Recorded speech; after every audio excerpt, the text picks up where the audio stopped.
What is up guys, I hope everyone is doing well. So last week on the channel I went ahead and showed you the parts that I will be utilising in this month's budget build, and today we are going to go ahead and put that build together in a nice step-by-step guide so you guys can follow along. So as always, a massive shout out to box.co.uk and Cooler Master for providing all the parts that I will be using in this build guide, and I will leave Box linked down below in case you guys want to go ahead and pick up the parts and follow the build guide. If you're not happy with some of the parts, I know a lot of you weren't happy with the graphics card choice because it was a little expensive, then thankfully box.co.uk easily allows you to swap stuff out so you can get cheaper stuff if you wish to make it even more budget friendly. The main point of this video is to show you guys the step by step in the build process. It doesn't really matter if you go ahead and swap out a few parts to your own preference.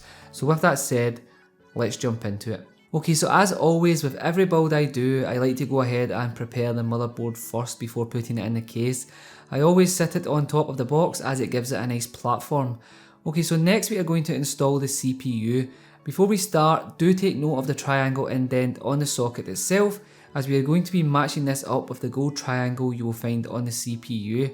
As this is a Ryzen chip, I do advise that you be very careful when handling this and hold it at the sides, as those little pins on the bottom bend or even damage very easily.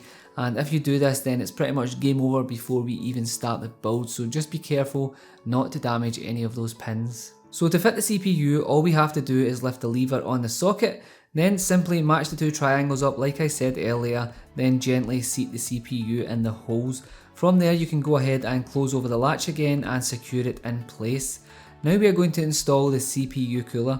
To do this, first we have to remove the brackets that are pre-installed on the motherboard, as we will only be utilising the backplate. So go ahead and unscrew these and put them back in your box.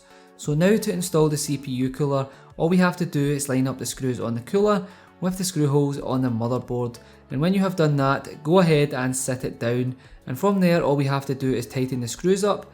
Hand tight is absolutely perfect, and of course you will want to do this in a crisscross pattern. The last step for the cooler is to attach the CPU fan cable, and this is attached to the corresponding header on the board, which you can locate here. Just go ahead and simply attach it. Now for the last step before we put this in the case is to go ahead and fit our RAM. So if you look at the manual, it will tell you that if you have two sticks we use the red lanes, so go ahead and open them up by pressing the latch down. Now take note of the split that you see here, as we have to make sure that the notch on the RAM stick is lined up with this or it will not fit.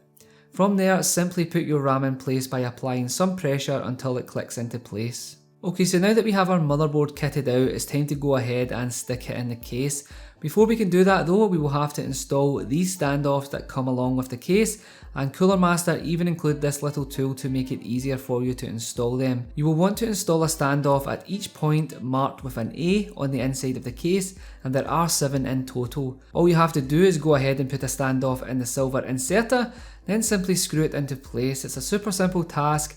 Just again, make sure it's hand tight and you don't go too crazy. Now it's time to go ahead and install the IO shield, which you can find in your motherboard box. Just make sure it's the correct way up and install it in place by applying some force, and it will click in without too much trouble. So now we are going to go ahead and install the motherboard. So go ahead and lower it into the case and line it up with the IO shield and standoffs. Now that it's in place, we can secure it down with the motherboard screws that were also included with the case, and they do look like these in case you are wondering. And again, we will do this in a crisscross pattern and make them hand tight to ensure we don't flex the motherboard. Next job is to install the power supply. We do this by removing the bracket on the rear of the case. These are thumb screws, but they are a little tight straight from the factory, so you may need the help of a screwdriver to loosen them up. So when you have the bracket off, all you have to do now is slide the power supply in place, with the fan facing downward of course, and when in place you can go ahead and reinstall the bracket. Then simply secure the power supply in place with the 4 included screws that came in the power supply box. The next step that I take now is to start installing some of our cables, starting first of all with the CPU cable that looks like this. To install, just locate the CPU power header at the top of your motherboard and route the cable appropriately and press it down into place, ensuring it is nice and snug. From there we will go ahead and install the motherboard power cable. Again, route it appropriately and install as you see here, ensuring it is nice and tight, as any loose connections with these cables will result in no power. So now let's go ahead and start installing all those cables that are attached to the case itself. First up we have the HD audio cable. This is attached to the pins labelled JOD1 on the motherboard, and take note of these pins as this can only be attached one way. Now we attach the USB 3 cable. As you see, it has a little notch on it and can only be inserted one way as well, so take your time and you will have no issues. Now comes the fun part, the front panel I/O. So if you go ahead and take a look at your manual, you will see the correct position for these cables, and we attach them to the pins located here. Just take your time to match them up and you will be absolutely fine. It is a little footery, but just take your time and you will get there. So the next job is to connect all those fans up. So go ahead and grab the correct cables that look like this and connect them to the fan ports on the motherboard, as you can see here. One thing to note, I had to rotate one of the front fans to give me more slack so that I could reach a fan port on this motherboard. So you may have to do the same. It is a super easy job though, so don't panic. So you will notice the front fans do have other cables to connect up, and this is for your RGB. So in order to connect those, grab the RGB connector cable that came with your case, it just looks like this, and connect all 3 fans up to it. So the other end of the cable will need connected to the motherboard, but first you need to remove the top part by pulling it off. It is a little stiff, but take your time and you will get there, and also put this somewhere safe. Then simply connect it to the RGB header on your motherboard. So now it's time to install the graphics card. So remove the appropriate brackets and free them up, which in our case is the second and third from top. These are held by 1 screw each, which you will want to hold onto for the next step.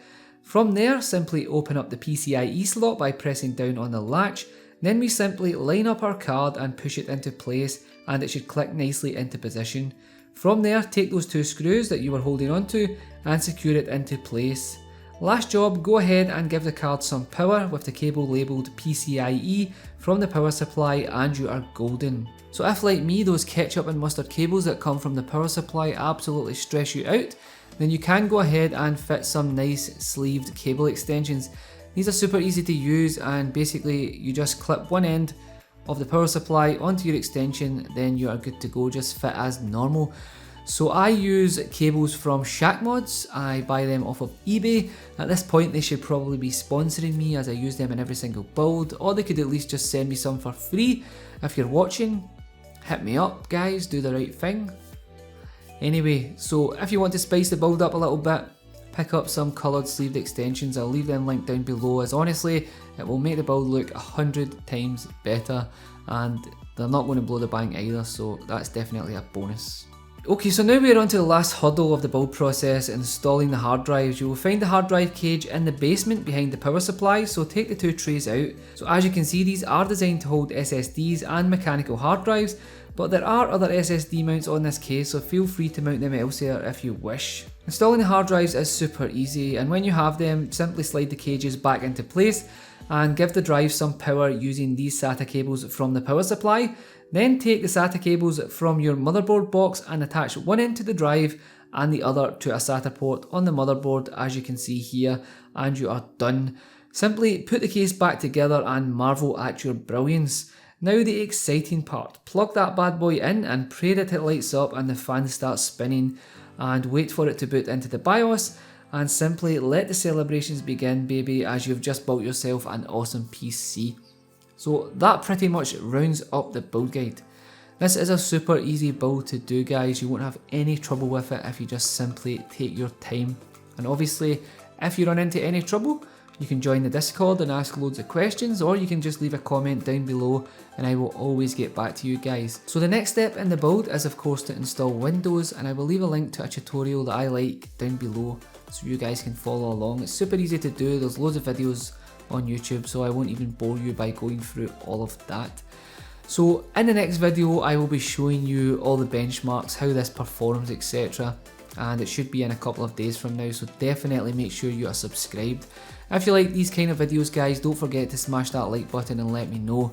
Leave a comment down below if you think this build is good or bad, or anything that you would change. As always guys, thank you so much for tuning in, stay safe, be kind to each other, and I will catch you on the next one. Peace. Todos me dan ganas.